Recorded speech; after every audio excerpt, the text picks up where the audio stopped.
Chilling tales for dark nights.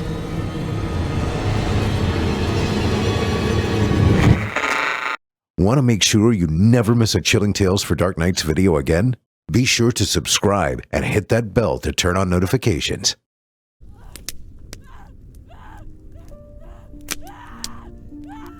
Opal stared on helplessly as her friend burned to death in the cozy fireplace before her. Its mantle lined with stereotypically idyllic photographs of the black-haired, blue-eyed twins that had tormented them for the last and longest evening of their life. She struggled desperately against her manacles, but the iron chains weighed more than she did, and the Christmas tree they were attached to was so enormous and heavy with ornaments that it proved impossible to overturn. She tried to scream, beg, cry, anything, but all her vocalizations were incoherently muffled by the candy cane-striped gag in her mouth. Even were she not gagged, it was hard to imagine she could ever cry loud enough to be overheard over the agonized, dying screams of her friend as the fire devoured her whole, burning down through her flesh and out through her lungs as she inhaled the blaze. In a mix of terror and instinctive self-preservation, she thrashed against the cast-iron screen that imprisoned her within the fireplace. The female twin sadistically forced her back with a poking iron as the male sat smirking on the couch, content merely to watch. When the twin withdrew the iron, it carried a large chunk of smoldering flesh on its end. Opal nearly threw up in her gag when she saw the twin ravenously tear off about half the flesh with her teeth and devour it with a depraved relish before passing the rest to her brother for him to finish. Eventually, inevitably, and all too quickly, Opal watched her friend succumb to the fire, reduced to a charred and blackened corpse coiled up in a fetal position. Opal broke down and sobbed feebly as the female twin hung a kettle over the crackling carcass and went to replay a Christmas album on their mid-20th century record player. Opal turned her gaze to the snow-swept glass doors to what she assumed was a balcony. She briefly humored the notion of somehow severing her hands free of the manacles, kicking them to the cannibal twins as a distraction and making a break for it, but quickly thought better of it. Since no one had heard or heeded their desperate cries for help, there was either no one else around, or if there were, they were allied or subject to the twins. Opal had no idea where she was, or how high up she was, and how far could she really expect to get with a pair of hemorrhaging wrists. Still, after witnessing what they had done to her friend, it might be the most peaceful death she could hope for. When the kettle began to whistle, the female twin returned to retrieve it, using it to fill a pair of pre-garnished glass mugs that she set on the coffee table in front of her brother. There we are, James darling. The perfect holiday drink. Extra strong hot toddies, she announced enthusiastically, a drunken drawl already present in her speech. All whiskey, no water. Fish fucking it, as Frankie used to say. Affectionately cuddling up beside him, the twins clinked their glasses together in a toast before taking their first sips. As always, Mary darling, your annual Christmas party has been a resounding success. James congratulated her. Well, I can't take all the credit. You rounded up the guests after all. Mary returned the compliment, laughing as she gestured towards the corpse in the chimney. It's a shame to waste all that meat, but it's a special occasion. As much as I love my knives, burning to death sure is one heck of a spectacle. It surely is. One that'll be hard to top at any rate, he added, his gaze drifting over to Opal. How about an encore then? I'm sorry, James darling, but I'm afraid we've reached that point in the festivities where my addiction to alcohol has triumphed over my addiction to violence and human flesh. She apologized, while unapologetically taking a deep draught from her mug of hot whiskey. No need to apologize, Mary darling. A balanced life means taking time to attend to all one's addictions, he claimed. Well put, James, darling. She agreed. Besides, I'm awfully cozy cuddled up here beside you. Instead of getting up, how about we give this girl an environmental challenge? This time, I'll be the one who watches and you can work the control panel? Sounds like a plan, Mary darling. James nodded, putting down his drink and pulling out an antiquated-looking bronze keyboard covered in hundreds of switches, knobs, buttons, and faders. Why don't you explain how this works to our guests while I get this set up? Right. Listen up here, Ducky. Mary said as she leaned in towards Opal. Do you know the song that's playing right now?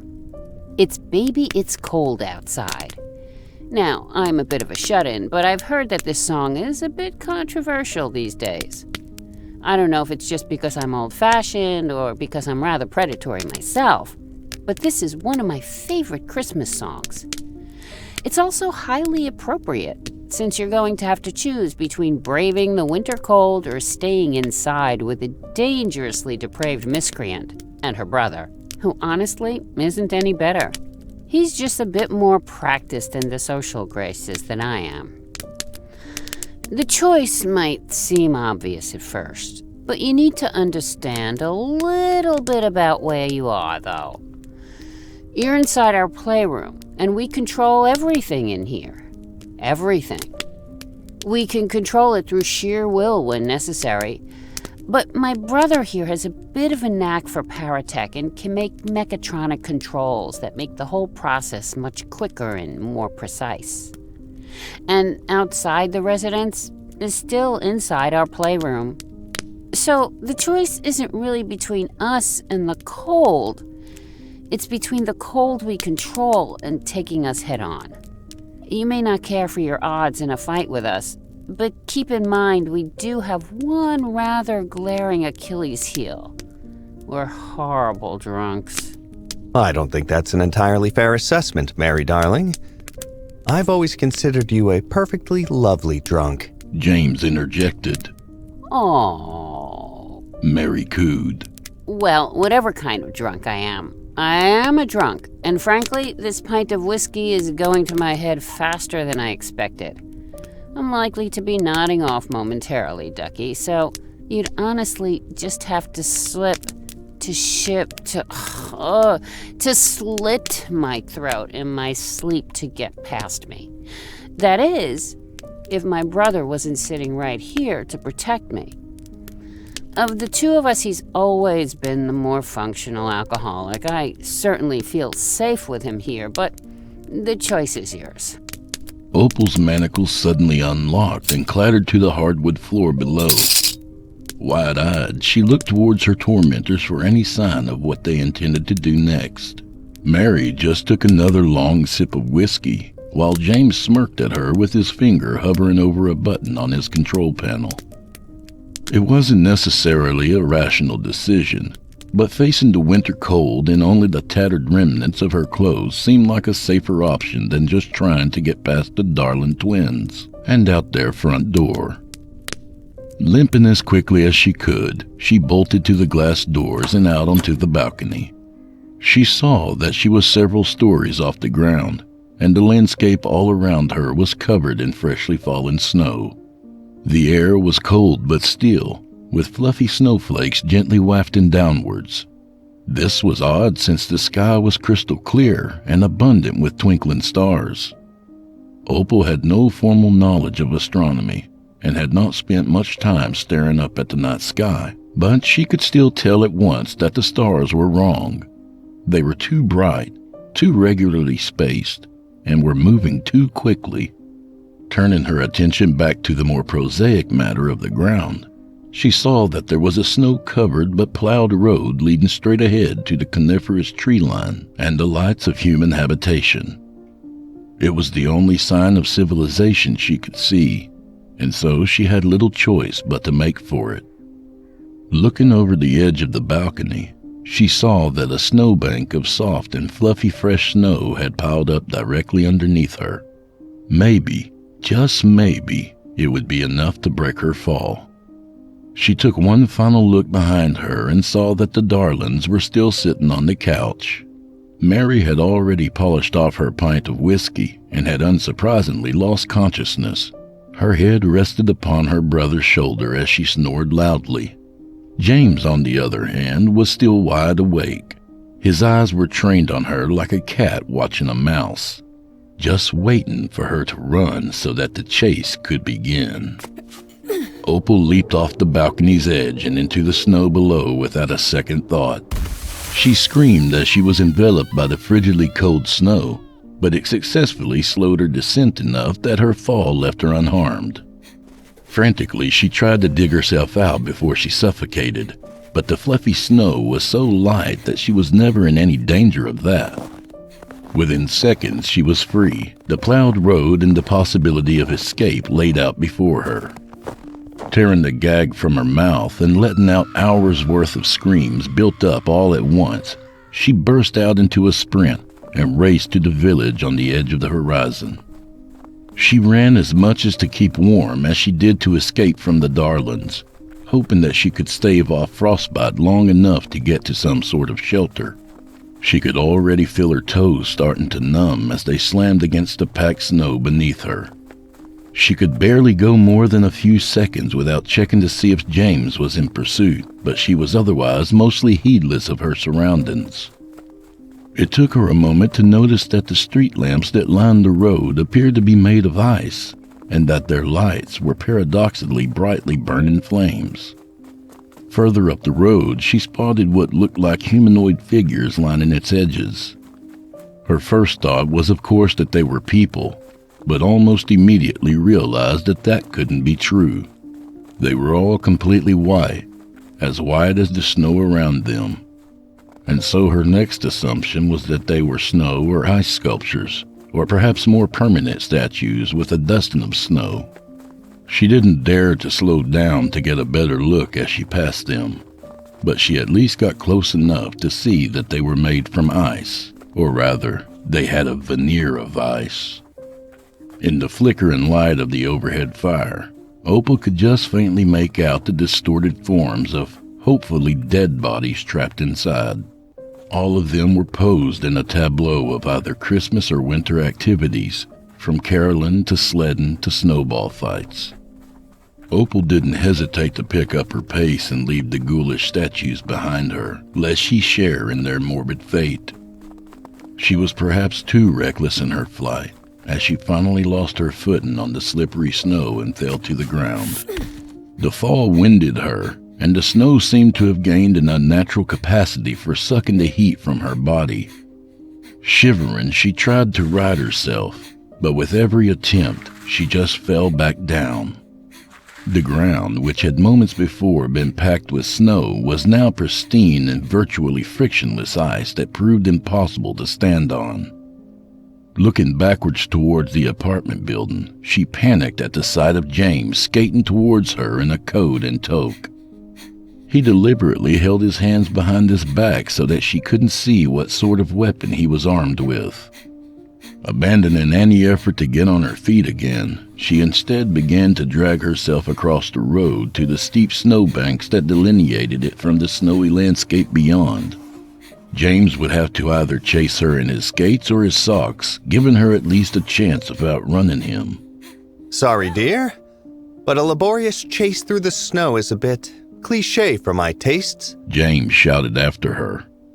Before she was able to get off the icy road, it began to tilt downwards, enough that she instantly found herself sliding forwards against her wheel. Screaming, she flailed her limbs about wildly as she tried to slow her descent. But it all proved utterly futile as she just kept picking up speed. Ahead of her, the road inverted its incline and turned upwards, forming a ramp that was sure to send her flying through the air and likely to her doom. She clawed desperately at the road as she slid down, but she succeeded only in ripping her nails from her cuticles. Faster and faster she went, until she was inevitably launched skyward in a prolonged parabolic arch, screaming hysterically as the already freezing cold air beat against her at speeds approaching hurricane velocities. James was right behind her, soaring through the air with the calm professional control of an Olympic skier. The two of them went over the tree line and into a small village of brightly lit gingerbread houses built around a frozen fountain in the circular town square. As Opal plummeted straight towards the fountain, she was certain she would splatter against it, and that would be the end of her. At the very last second, however, the ice phase-shifted back into water, or rather, anomalous water that lacked all surface tension. She plunged down deep into it, and it was the coldest thing she had ever felt, but she wasn't dead. She swam back to the surface and hauled herself out, huddling up against the fountain's basin as she tried to retain as much body heat as she could. She gradually became aware of the sound of skates cutting through ice. Looking up, she saw that James was doing laps around the fountain, having not only survived his fall, but landed unscathed with the elegance of a cat. So, what do you think of our Christmas village? He asked, as he circled her like a raptor circling its prey. I was worried you wouldn't make it this far. Mary designed this place herself. It's always a big hit with the kids. Until they see what's inside, that is. He skidded to a stop in front of her, taking his hands out from behind his back to reveal he was carrying a large and heavy-looking candy cane. I'm going to give you 1 minute more, Opal, he told her. At the end of that minute, if you're still sitting here, I'll beat you to death with a novelty-sized candy cane. If, however, you'd like to continue to fight for your life, however futile it may seem, I won't stop you from running into one of these buildings to either hide or find something to defend yourself with. Starting now. 1 Mississippi, 2 Mississippi. Though she was shivering so badly it was hard to move, she forced herself to her feet and took a quick assessment of all the buildings around the town square. There was an inn, a shop, a post office, a town hall, a toy factory, a train station, and a chapel.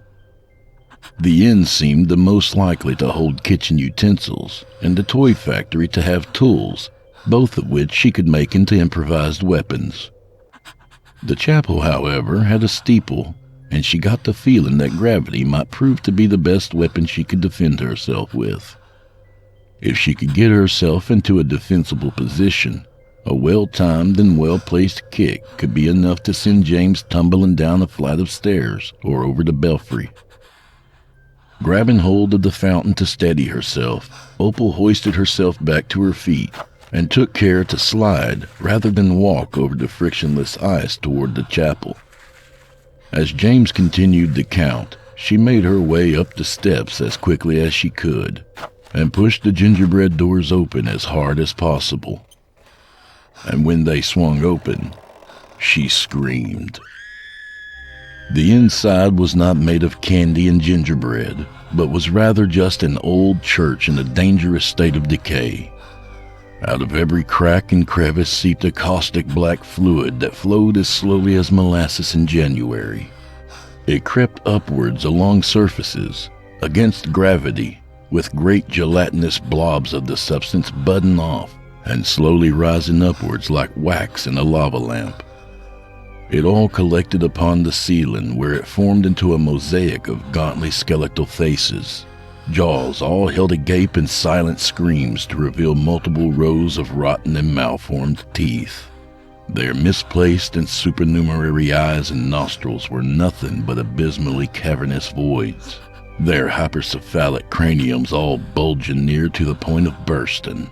34, Mississippi. Oh, and do be careful of the black bile, James warned. It's a manifestation of the eldritch rascal that gives us our power. We have to expunge it from our bodies from time to time so we don't end up like our Uncle Larry. We keep it on this floor because it likes the cold. 35, Mississippi. Tempting as it was to give up and just let James beat her to death with his candy cane, Opal forced herself to step into the bile-infested chapel. She could hear the faces in the ceiling breathing laboriously and out of sync with one another. but they didn't seem to react to her presence. The free-floating bile on the floor and in the air showed no change either. She ran up a short stairway to the mezzanine and then up the spiral staircase of the belfry.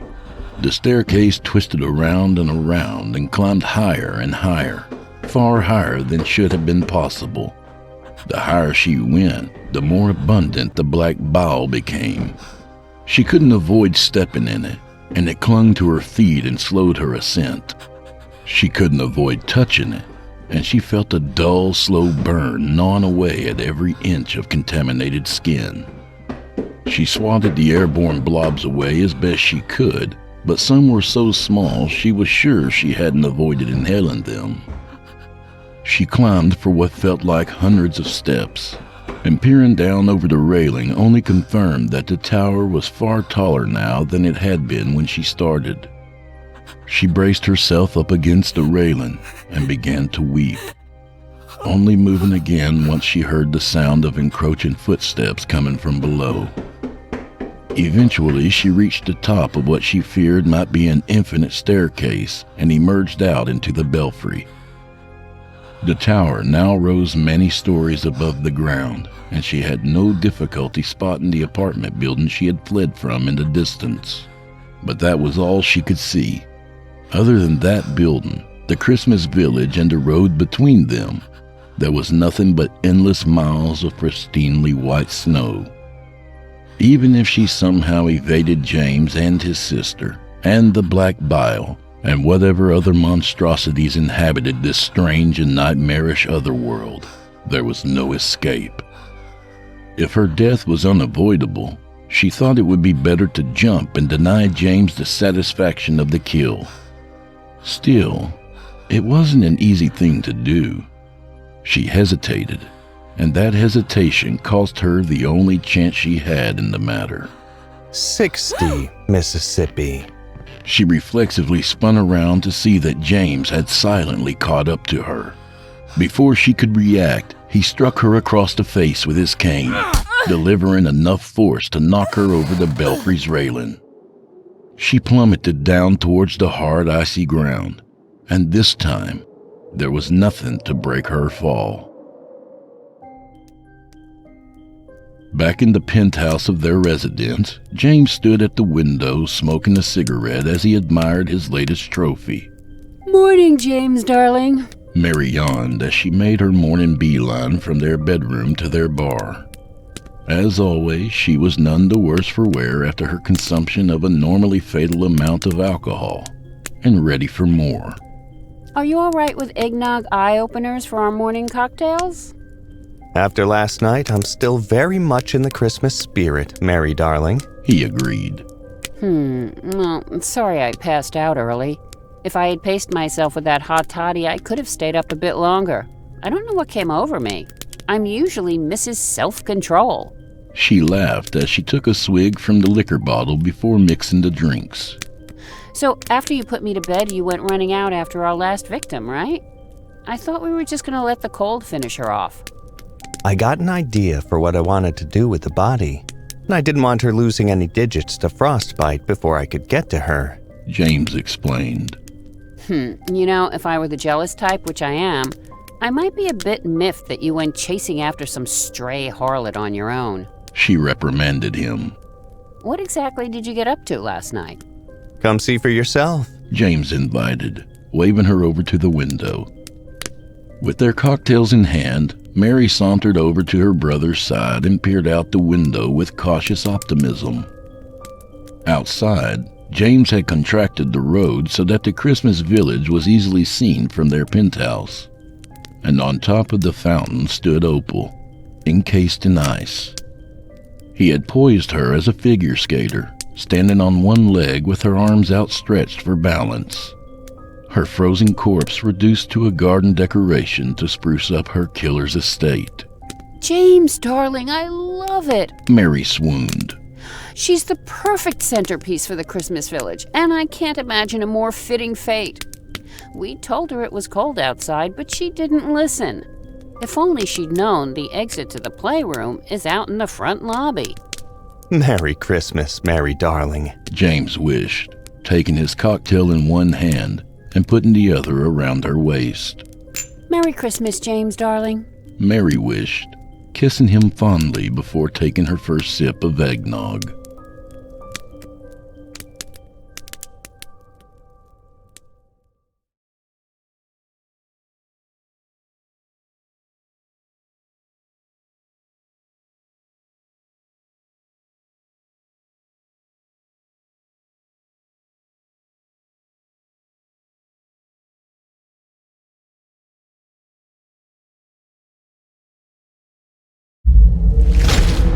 Chilling tales for dark nights.